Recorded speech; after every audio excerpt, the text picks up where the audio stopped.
What's up, everybody? It's your boy Dariano, and I'm coming with a different one today. So I just got done recording in OBS and realized that the videos were all formatted to MKV.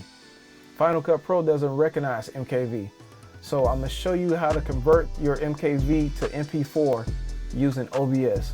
Stay tuned.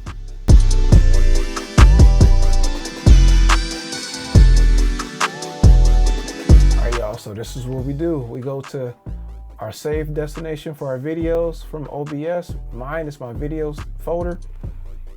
We go to each video. I'm gonna click it, hold shift to highlight the rest of them.